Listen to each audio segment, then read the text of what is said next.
और ईरान के बोझ में इजरायल डिफेंस फोर्स की बमबारी जारी है। बड़ी खबर आपको बता रहे हैं, सरकारी सेवाओं को निशाना बनाया गया। पावर सब स्टेशन पर सटीक हमला हुआ है। बमबारी में एडवांस डेटा सेंटर खाक, धुएं से भर गया बोझ का आसमान। पावर सब स्टेशन पर सटीक हमला किया गया। ये देखिए, काले धुएं का गुबार नजर आ रहा है। तस्वीरों में लाल घेरे के जरिए आपको बता रहे हैं, धुएं से बोझ का आसमान भर गया। रणनीति के साथ हमला, पावर सब स्टेशन तबाह किया गया।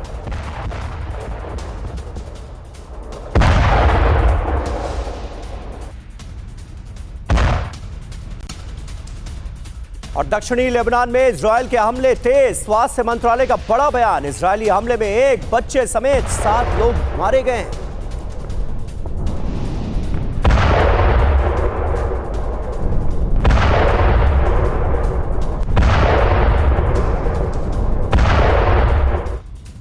और ईरान युद्ध के कारण अपने ही घर में डोनाल्ड ट्रंप घिर गए हैं, क्योंकि बड़ी खबर यह है, ट्रंप प्रशासन की नीतियों के खिलाफ प्रदर्शन हो रहा है। न्यूयॉर्क से लेकर बोस्टन तक विरोध तेज है। शिकागो और बोस्टन में भी सड़कों पर अमेरिकी उतरे हैं। प्रदर्शन जारी है। तस्वीरें आपको दिखाते हैं। ट्रंप प्रशासन की नीतियों के खिलाफ प्रदर्शन चल रहा है। सड़कों पर अमेरिकी उतरे हैं। ये देखिए, बड़ी संख्या में लोगों की भीड़ दिखाई दे रही है, प्रोटेस्ट कर रहे हैं। अमेरिका की ये तस्वीरें हैं, न्यूयॉर्क से लेकर बोस्टन तक, शिकागो में इसी तरह से सड़कों पर अमेरिकी उतरे हुए हैं और विरोध जता रहे हैं।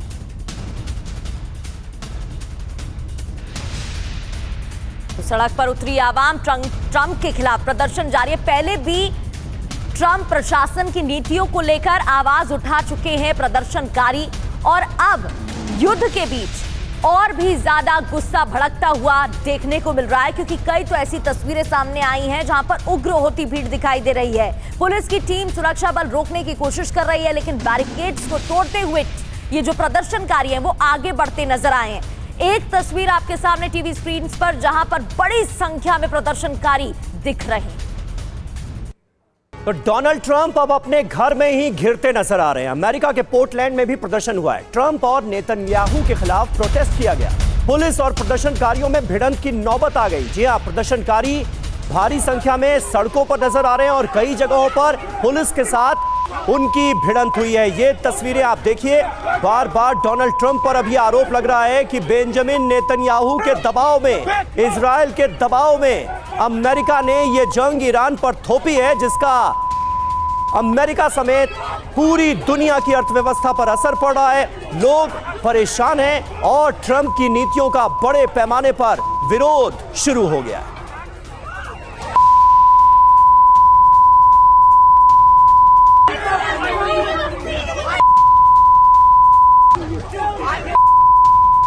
और ईरान युद्ध के खिलाफ इजरायल में भी देखिए विरोध प्रदर्शन हो रहे हैं। 2-3 दिनों से तेल अवीव में विरोध प्रदर्शन काफी तेज हो गया है। नियम तोड़कर जमा हो रहे हैं सैकड़ों लोग। जी हां, इस वक्त गुस्सा इतना ज्यादा है बेंजामिन नेतन्याहू की नीतियों के खिलाफ। पुलिस ने प्रदर्शनकारियों पर लाठी चार्ज किया है। नौबत यहां तक आ गई। नियम के मुताबिक युद्ध काल में 50 से ज्यादा लोग इजरायल में कहीं जमा नहीं हो सकते, लेकिन अब इन नियम कायदों को तोड़कर भारी संख्या में लोग सड़कों पर उतर रहे हैं और इस जंग के खिलाफ नारेबाजी करते हुए नजर आ रहे हैं। बेंजामिन नेतन्याहू की नीतियों के खिलाफ नारेबाजी करते हुए दिख रहे हैं। ये देखिए तस्वीर। और ईरान पर हमले के विरोध के दबाने में सरकारी अधिकारी जुटे हुए हैं। इस विरोध को कैसे दबाया जाए, इसमें जुटे हुए हैं सरकारी अधिकारी। इजरायली अधिकारियों पर दबाव बनाने का आरोप भी है। तेल अवीव में सरकार विरोधी प्रदर्शन को दबाने की कोशिश चल रही है। ईरान से युद्ध तत्काल खत्म करने की मांग हो रही है और इसी कड़ी में बड़ी संख्या में प्रदर्शनकारी सड़क पर उतरे हुए हैं। और इजरायल में प्रदर्शनकारियों पर एक्शन। तेल अवीव और हाइफा में 18 लोग गिरफ्तार किए गए। युद्ध विरोधी प्रदर्शनों के दौरान ये गिरफ्तारी की गई है। ये देखिए तस्वीरें। न सिर्फ तेल अवीव बल्कि जो इजरायल का पोर्ट सिटी है हाइफा, वहां पर भी जोरदार प्रदर्शन लोगों के देखने को मिल रहे हैं और यहां पर कई लोगों को प्रदर्शन के चलते गिरफ्तार भी कर लिया गया है। यानी अब इस विरोध प्रदर्शन की आवाज को दबाने की कोशिश की जा रही है।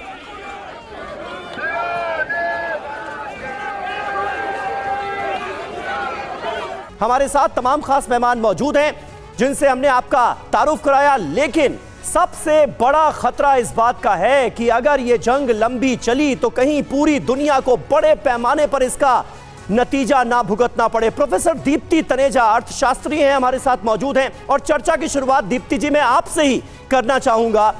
ये जो जंग खिंचती नजर आ रही है, क्रूड ऑयल के दाम आसमान पर पहुंचते हुए नजर आ रहे हैं। जो ताजा जानकारी आ रही है $112 प्रति बैरल तक कीमतें पहुंच गई हैं। कच्चे तेल की कीमतें अप और मार्केट में हाहाकार। यह स्थिति अगर आगे जारी रहती है तो भारत समेत दुनिया के तमाम देशों पर इसका क्या असर पड़ता हुआ आप देखती हैं? नमस्कार समीर, प्रगति, आपके सभी दर्शकों को भी और मेरे को पैनलिस्ट को भी। देखिए, जंग जब भी होती है, आज इस जंग के हम 30वें दिन पे हैं। वही जंग जिसको कहा गया था कि 24 घंटे में 48 घंटे में रैप अप हो जाएगी। वेनेजुएला जैसा सिचुएशन सोचा था कि आएंगे और टॉप लीडरशिप को मारेंगे, आयतुल्लाह अली खमीनी को मारेंगे और फिर उसके बाद things will be back as normal. But problem ये है कि थिंग्स बैक टू नॉर्मल नहीं हुई है और बैक टू नॉर्मल की बजाय वो इतनी ज्यादा रेलीगेट कर गई हैं। क्योंकि अगर हम पहले अमेरिका के पर्सपेक्टिव से देखें तो जो ये पिछले 1-1.5 साल से मागा की नीति चली आ रही थी कि सब जगह टैरिफ्स लगा दीजिए, उसका इन्फ्लेशन इंपैक्ट ऑलरेडी अमेरिकी जनता पर बहुत ज्यादा पड़ रहा था। और अब जो उसको हम कहेंगे कि कड़वे, एक तो पहले करेला ऊपर से नीम चढ़ा वाली जो सिचुएशन हो गई है पूरे वर्ल्ड में, हॉर्मुज, स्ट्रेट ऑफ हॉर्मुज बंद होने से पूरे वर्ल्ड में जो हमारी ऑयल और गैस की सप्लाई है, क्योंकि देखिए पूरे वर्ल्ड की ऑयल और gas supply straight of Hormuz से पास करती थी। उधर जो उसके पैरेलल रेड सी में बाबल मंदेब की भी बात, उसके बाबल मंदेब भी एक स्ट्रेट है, उसको भी बंद करने की बात चल रही है हौतीस के चलते। तो वो और 20 से 40% पूरे विश्व का ऑयल एंड गैस की सप्लाई होती है। तो अब आप इस सिचुएशन को इमेजिन कीजिए, अगर वर्ल्ड का तेल, जहां से हम तेल सब पूरी कंट्री, स्पेशली जो वेस्ट एशिया है वहां से जब इंपोर्ट करता है, वो अगर सिचुएशन बंद हो जाती है तो कंट्रीज का इन्फ्लेशन बढ़ना बहुत ऑब्वियस ही बात है। क्रूड ऑयल के आपने दाम बताए, $74 से 76 प्री वॉर सिचुएशन में चल रहे थे, वो डॉलर 112-115 तक पहुंच गए हैं। और हर $10 पर बैरल बढ़ने का मतलब होता है 0.2 से 0.4% इन्फ्लेशन का बढ़ना। तो इससे जो ये इन्फ्लेशन होगी, ये तो हुआ इमीडिएट इंपैक्ट समीर जी। इसके अलावा जो प्रॉब्लम है, देखिए फर्टिलाइजर वहां से आते हैं, गैस की यूज होती है फर्टिलाइजर में, फर्टिलाइजर यूज होता है फूड सप्लाई में, फूड प्रोडक्शन में। तो आगे आने वाले समय में मीडियम टर्म, लॉन्ग टर्म में फूड इंपैक्ट जो होंगे, फूड सप्लाई का जो इंपैक्ट होगा, वो अपने आप में कितना कैस्केडिंग इफेक्ट डालेगी, ये एक बहुत खतरनाक सिचुएशन पूरे वर्ल्ड के लिए बनती जा रही है। अमेरिका जिसने इस युद्ध को स्टार्ट किया, उसी में अगर हम देखें कि गैसोलीन प्राइस ऑलमोस्ट डबल हो चुके हैं इस एक महीने में, जहां पे $2.7 पर गैस पर गैलन के करीब, वहां जो गैसोलीन, जो पेट्रोल वो कहते हैं, वो तकरीबन 4 पर गैलन को भी क्रॉस कर चुके हैं। तो जो करने वाले हैं, जहां पर सप्लाई भी है, जहां पर ठीक बात है, और इसीलिए ये कहा जा रहा है कि ग्लोबल मंदी का जो डर है वो बढ़ता नजर आ रहा है और खुद अमेरिका को इसके बहुत बुरे प्रभाव झेलने पड़ रहे हैं। और यही वजह है कि लाखों लोगों का हुजूम इस वक्त अमेरिका की सड़कों पर नजर आ रहा है और ट्रंप की पॉलिसीज के खिलाफ लोगों का गुस्सा चरम पर पहुंचता दिख रहा है। प्रगति, बिल्कुल महंगाई को लेकर नाराजगी बढ़ती जा रही है, जिसकी तस्वीरें भी एक एक कर हम आपको दिखा रहे हैं। लेकिन ईरान युद्ध प्रचंड होता जा रहा है और इसके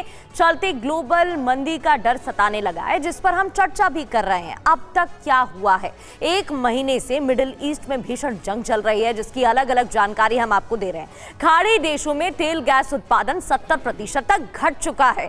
ईरान ने ऑयल रूट हॉर्मुज स्ट्रेट ठप किया है, ब्लॉक किया स्ट्रेट ऑफ हॉर्मुज। दुनिया के 25% तेल गैस सप्लाई का रूट ठप हो गया, जैसे कि दीप्ति जी आपको बता रही थी।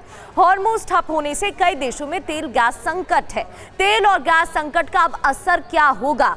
डीजल, पेट्रोल, सी एनर्जी और साथ ही इसके अलावा पीएनजी महंगी हो सकती है। सीएनजी और पीएनजी के महंगे होने की वजह से लोगों की परेशानी बढ़ गई और तभी तो नाराजगी देखने को मिल रही है। अब जब महंगाई बढ़ेगी तो क्या होगा? परिवहन और सामानों का उत्पादन लागत भी बढ़ जाएगी। इसके अलावा महंगाई बढ़ने से उर्वरक और अन्य रसायनों के उत्पादन में गिरावट भी आ सकती है।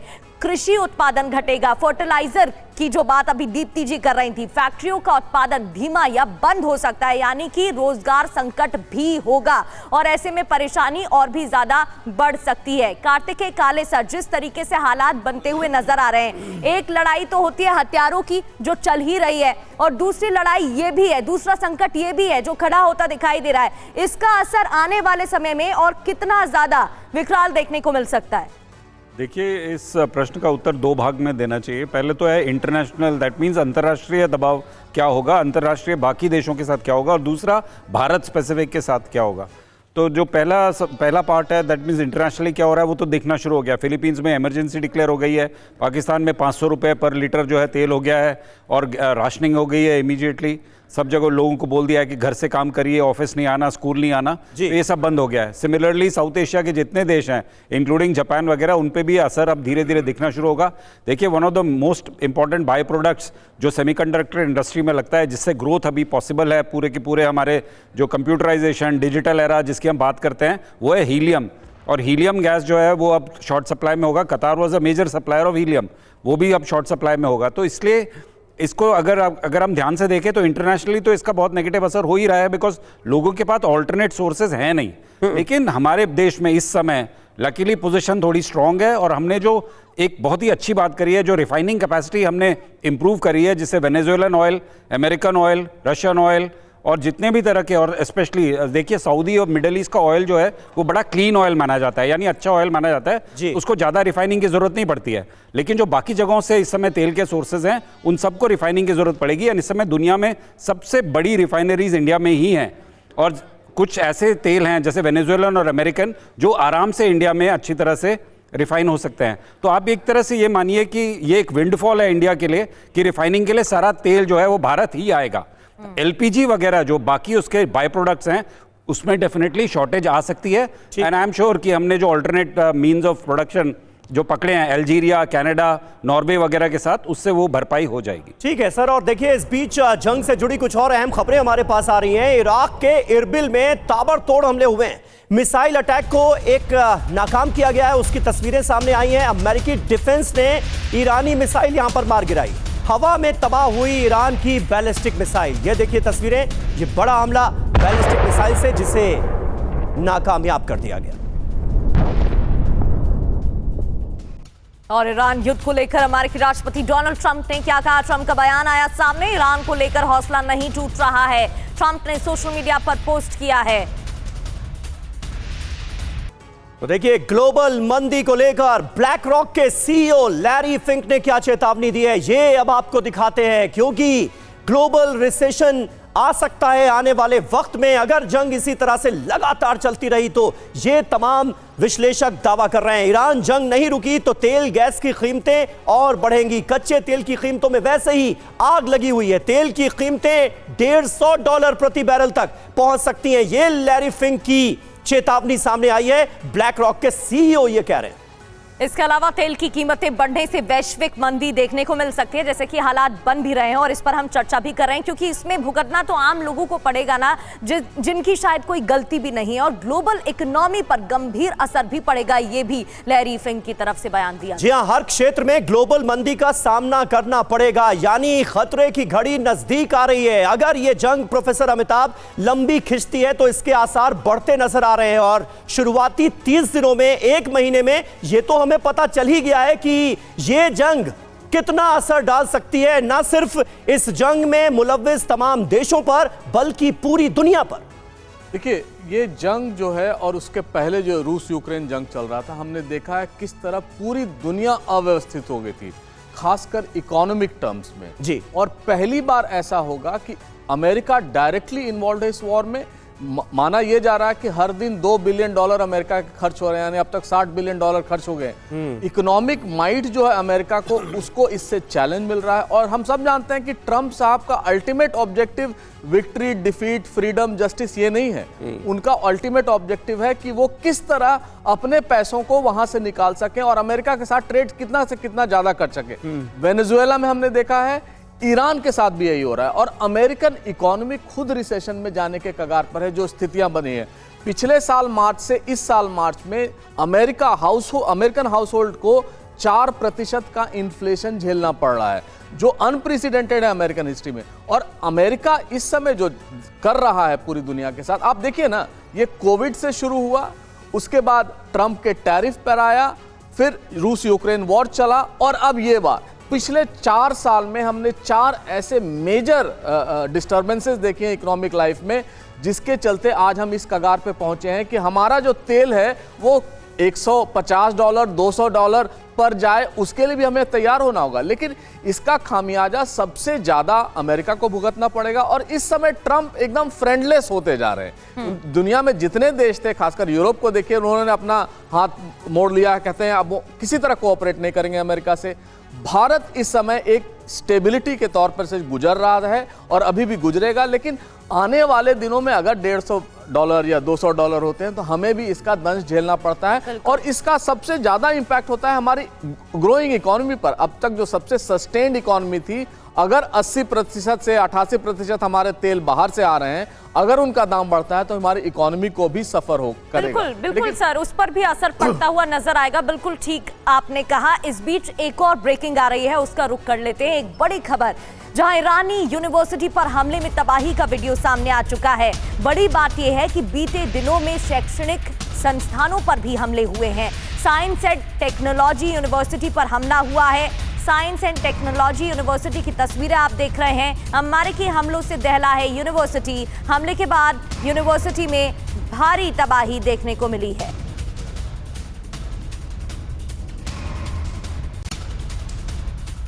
और देखिए, इराक में ईरान समर्थित गुटों पर हमला किया गया है। अमेरिका ने PMF मुख्यालय पर अटैक कर दिया। अमेरिकी हमले में भारी तबाही मची। ये ईरान समर्थित गुटों पर इराक के अंदर अमेरिका हमला करता हुआ नजर आ रहा है। यानी इराक में 2 तरह के हमले हो रहे हैं। एक तो जो अमेरिकी बेसेस हैं उस पर ईरान अटैक कर रहा है, और दूसरी तरफ जो ईरान समर्थित गुट हैं उन पर इराक में अमेरिका भी अटैक कर रहा है।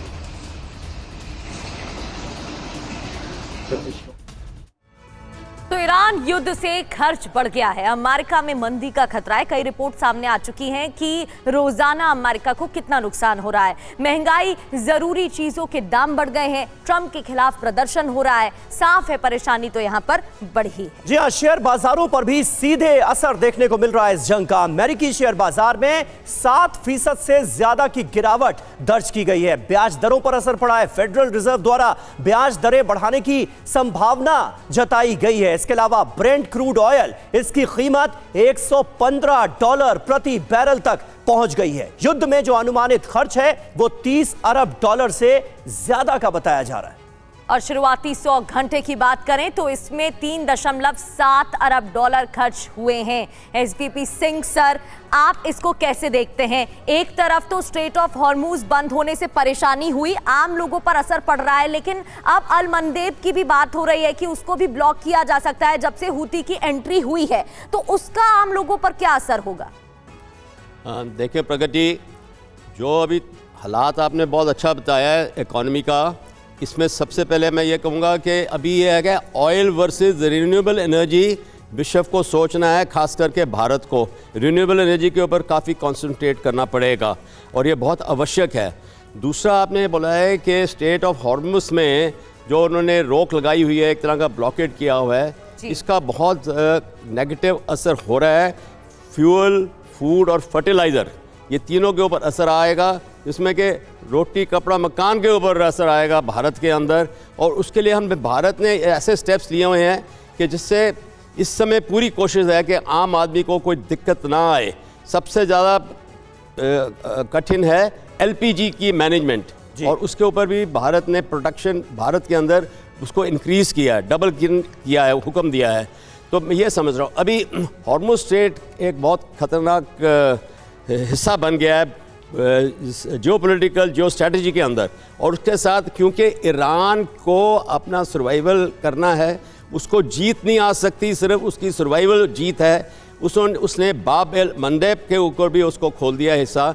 अभी तक हूतीज जो थे रेड सी के अंदर, और बाब एल मंदेब पे उनका होल्ड है एक तरह का, वहाँ लाइंग डोगो थे, वो अब तक उन्होंने अपना हाथ नहीं खोला था जी। अभी ईरान ने अपनी जो एक्सिस ऑफ रेजिस्टेंस का ये आखिरी कार्ड है, हुतीज़ ने रेड सी के ऊपर इजराइल के ऊपर काफ़ी दागा है और ये अभी चलता रहेगा।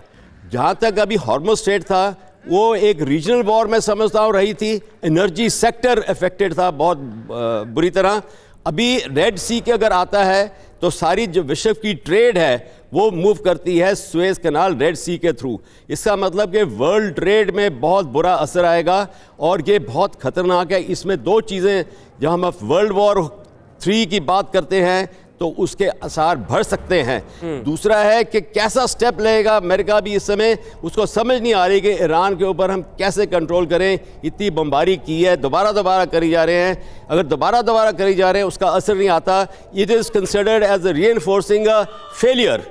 तो क्यों मैं ये बोल रहा हूँ कि एक न्यूक्लियर हथियार का इस्तेमाल, परमाणु हथियार का इस्तेमाल की भी एक स्टेप हो सकता है बिल्कुल। दोनों साइड से। इसकी आशंका तो बढ़ती नजर आ रही है और खास करके बुशहर में जिस तरह से ईरान में अटैक हुए हैं उसके बाद यह भी कहा जा रहा है कि रेडिएशन का खतरा बढ़ता नजर आ रहा है। हालांकि अभी ऐसी कोई जानकारी सामने नहीं आई है और बदले में ईरान ने डिमोना में फिर से नए हमले किए हैं। तो न्यूक्लियर अटैक्स का भी निश्चित तौर पर खतरा आने वाले वक्त में बढ़ता नजर आ रहा है और आर्थिक मंदी का खतरा बहुत बड़ा खतरा है जिसका असर पूरी दुनिया को झेलने के लिए तैयार रहना होगा अगर यह जंग लंबी चलती है तो। और देखिए, हिजबुल्लाह ने उत्तरी इजराइल पर हमला किया है। उत्तरी इजराइल पर रॉकेट अटैक हुए हैं, यानी हमलों का सिलसिला तो रुकने का नाम नहीं ले रहा है। हिजबुल्लाह ने नॉर्थ इजराइल के इस इलाके को एक बार फिर किया है हिट। और वहीं दूसरी ओर ईरान के खिलाफ यूएस का बड़ा ऑपरेशन जारी है। 4 B-2 बॉम्बर्स से कई टारगेट पर हमले किए गए, कई टारगेट पर अटैक हुए हैं और हमले के बाद वापस लौटे हैं B-2 बॉम्बर्स।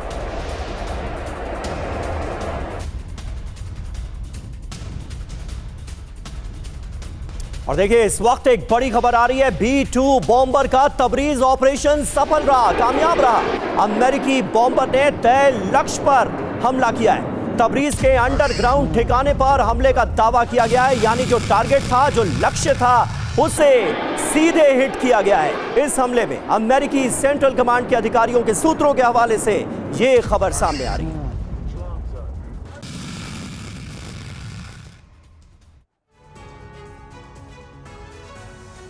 और ईरान युद्ध की वजह से दुनिया के कई देशों में बड़ा तेल संकट आ गया है और अब रूस ने ऐसा फैसला लिया है जिससे यह क्राइसिस और भी बढ़ सकती है। रूस का पेट्रोल पर बैन, क्या होगा इसका ग्लोबल असर? खबर देखिए क्या है। रूस 1 अप्रैल से पेट्रोल के निर्यात पर रोक लगाएगा। 4 महीने तक, यानी 31 जुलाई तक पेट्रोल नहीं बेचेगा। रूस हर रोज 1.2 से 1.7 लाख बैरल पेट्रोल एक्सपोर्ट करता है। ये अब नहीं होगा। रूस ने क्या कहा है? ईरान जंग की वजह से ऑयल मार्केट में अस्थिरता देखने को मिल रही है, कीमतें नियंत्रित रखने के लिए ये कदम उठाएंगे। घरेलू सप्लाई बनाए रखने के लिए ये उपाय किए जा रहे हैं। अब इसका ग्लोबल असर क्या पड़ सकता है, ये समझिए। रूस दुनिया के प्रमुख ऊर्जा निर्यातकों में से एक है। रूस से पेट्रोल खरीदने वाले देशों की मुश्किल बढ़ेगी। दुनिया में पेट्रोल की कीमतों में और ज्यादा इजाफा होगा। कमांडर बिक्रमजीत सिंह, जो जंग के हालात आप अभी देख रहे हैं, जो खबरें आप देख रहे हैं, उसमें कहीं से कोई आसार आपको नजर आ रहा है क्या? क्या कोई सिल्वर लाइनिंग आप देखते हैं, खास करके अमेरिकी वाइस प्रेसिडेंट जेडी वेंस के बयान में, जिसमें वो ये कहते नजर आए कि ईरान में जो हमारे लक्ष्य थे हमलों के पीछे, जंग के पीछे, वो हमने हासिल कर लिए? समीर जी, मैं ये बात आपको कहना चाहता हूँ कि देखिए, 2 ऑब्जेक्टिव हम लेके चलते हैं जब भी हम कोई आक्रमण करते हैं। एक मिलिट्री ऑब्जेक्टिव है, पॉलिटिकल ऑब्जेक्टिव। ये बात हम पहले भी कर चुके हैं। अब मिलिट्री ऑब्जेक्टिव जहां हम देख रहे हैं, हम न्यूज़ सुन रहे हैं, जो विजुअल देख रहे हैं, तो तीनों चीज़ें जो उन्होंने वो चाह रहे थे, आई थिंक वो तो अचीव हो चुकी हैं। उनका रिजीम चेंज, उनका जो न्यूक्लियर इंस्टॉलेशंस का डैमेज, वो तो ईरान को रिस्ट्रेन कर देना अपनी टेरिटरी के अंदर, वो तो हो चुका है। तो फिर ये अभी कैसा ये उनका ऑब्जेक्टिव है, क्या पॉलिटिकल ऑब्जेक्टिव है कि इस वॉर का थमने का नाम ही नहीं ले रही, ना ही वो उसको रोकना चाह रहे हैं। अभी ये फिर से कॉन्फ्लिक्टिंग स्टेटमेंट्स आई हैं कि वो बोल रहे हैं ऑब्जेक्टिव अचीव हो गया है, लेकिन लड़ाई अभी भी लड़ी जा रही है। तो इसमें एक डाइकोटमी साफ नज़र आ रही है। दूसरी बात जहां आपने की कि वो ये लड़ाई, देखिए फिर ये हमारे सामने आ रहा है कि लड़ाई शुरू करना तो आसान था, अमेरिका ने लड़ाई शुरू कर दी, इजराइल ने मिलकर लड़ाई शुरू कर दी। अब ख़त्म करने का उनको मुश्किल हो रही है, उनको एग्जिट स्ट्रैटेजी नहीं मिल रही, एग्जिट पाथ नहीं मिल रहा है। कभी वो लाइफलाइन दे रहे हैं कि हाँ जी मैं पॉज दे रहा हूँ, और उसी लाइफलाइन के दौरान अपना बिल्डअप भी कर रहे हैं, मरीन्स लेके जा रहे हैं, लैंडिंग की मतलब तैयारी कर रहे हैं, नेवल ऑपरेशन की तैयारी कर रहे हैं। अगेन इसमें कॉन्फ्लिक्ट है, तो इसको अभी ख़त्म करना मुश्किल लग रहा है। तीसरी बात, उन्होंने दुश्मन की ताकत को ठीक से आंकलन नहीं किया, जो तभी ये जो वॉर वो सोच रहे थे हफ्ते 10 दिन में, आज हम चौथे हफ्ते के बावजूद हम इसको डिस्कस कर रहे हैं। इसका जो इतना सीरियस असर आपने देखा है, शिपिंग में बात हो रही है कि तेल वगैरह की। इसमें एक चीज़ मैं और डाल दूं कि शिपिंग जो मर्चेंट नेवी थी हमारी, जो कमर्शियल शिपिंग है, वो वर्ल्ड का ऑलमोस्ट 80 to 90% ट्रेड जो है वो सी से होता है, और वो आराम से होता जा रहा था बिना किसी रुकावट के। जी हाँ, रूस और यूक्रेन वॉर की वजह से थोड़ा सा असर पड़ा था, लेकिन और अमेरिकी सैंक्शंस के अदरवाइज ये चलता जा रहा था। अब देखिए कितना स्पॉटलाइट में आ गया है और मर्चेंट शिपिंग पे इतना स्ट्रेन आ गया है। आप मान के चलिए कि उनके जो रेट्स हैं, फ्रेट चार्जेस हैं, कोई मतलब कल के फ्रेट चार्जेस आज देने को तैयार ही नहीं है, इतना हालत वोलेटाइल हो गई है। ऊपर से इंश्योरेंस जो उनकी होगी वो इतनी हाई हो गई है, क्योंकि नॉर्मल कंडीशन में ये सारे वॉर जोन वगैरह, न्यूक्लियर अटैक्स वगैरह, ये एक्सक्लूजन में आ जाते हैं, ये कवर्ड नहीं होते। यदि आप इसके ऊपर प्रीमियम देते हैं तो आपका पूरा, और फाइनली लोडिंग किसकी होगी समीर जी? सारी लोडिंग जो आके है वो कंज्यूमर पे ही होगी। बिल्कुल, तो उसकी महंगाई तो बढ़नी ही बढ़नी है। और जो अमिताभ जी ने बताया कि देखिए तेल और गैस की चमक अभी भी है और वो ख़त्म नहीं हुई है।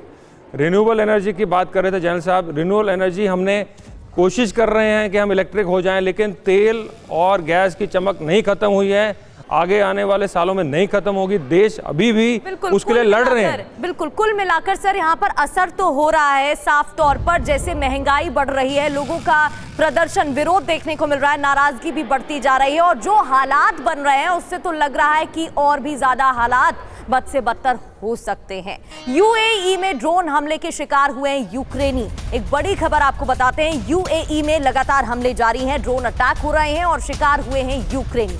एंटी ड्रोन सिस्टम गोदाम पर हमले में मौत की खबर, 21 सैन्य अधिकारियों के मारे जाने की आशंका है, तस्नीम न्यूज एजेंसी की रिपोर्ट में दावा।